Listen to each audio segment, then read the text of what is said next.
Hey guys, I think I'm live. Okay, awesome. Um, yeah, this is the first live I've ever done, so bear with me. But I went to the protest yesterday, and I thought it was important to spend some time here and kind of talk about what I saw, what I heard, the things that have been going on in Puerto Rico that normally you just don't see highlighted in news and media.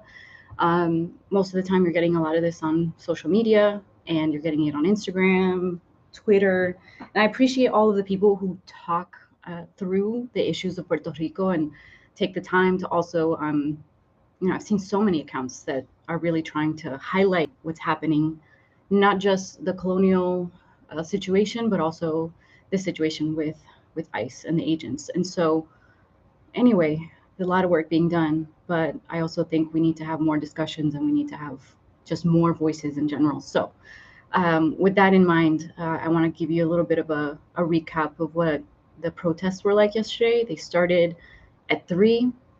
There were a lot of people already there when I arrived, so it was heartening. I think a lot of people were like, we didn't expect this many people to come out, and so it was great, and it gave me a lot of hope. But I went there with a friend of mine who made a beautiful sign, that said, the power of the people is greater than the power, the people in power. I totally butchered that, but in any case, I appreciated just having her there. She works for Amnistía Puerto Rico, and just being able to go around and see other people that have been doing this kind of work for a long time, the protests and the magnification and amplification of the issues. But as I was there, I also heard stories that I hadn't heard before. I heard about a Dominican man who fell to his death after he was running from agents, or some people have even wondered if he was pushed. I don't know the full story. I will be covering that in the week once I get a little bit more research into that and understand a little bit of how that happened. But it was really sad. And I think so many people have been going on social media and talking about their frustration and their anger, their sadness over how the agents and these policies, these racist policies, are affecting real people and families. So anyway, it's good to see that there is a lot of movement and there are a lot of people that really want to see more change, but we have to keep the pressure on. We can't just keep it to one day. And so we keep learning and sharing. And I think one of the things that was really amplified during the protests as well are people calling out the governor for her role in helping the agencies, ICE agents, the FBI, by giving them a list of this data that they had already collected, driver's licenses of those that are undocumented. And this is because here in Puerto Rico, people who were undocumented at one point in time were given the option to get a driver's license to help them, because many of them who were, in the process of becoming legal, who were needed, that to, work, or needed that to get places. And so, that's one of the things that I think hearing people discuss that, there's already a lot of anger and a lot of frustration over the way the governor of Puerto Rico, Jennifer Gonzalez, has handled Luma, the power situation here in Puerto Rico. People continue to lose power. There's expected to be a lot of power outages during the Bad Bunny concerts.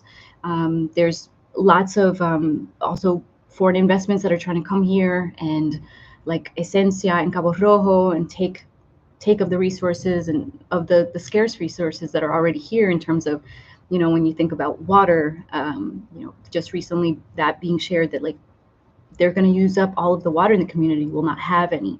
So it really is, starting to become even more, this unity around the governor, and what she's done, and just the betrayal. Those communities feel very betrayed by what she did to the immigrant community. A lot of people are saying, oh, she did it because if not, they would lose funding. But people are arguing she should have fought for those communities that during her campaign she was heavily depending on and heavily campaigning to, so that they would vote for her. So it's like, this person voted you in, but now they're getting deported. And the deportation process here, the fact that about 20 people were previously, right? So going back, just the detention centers here were holding about 20 people, and now they're holding over 500 people.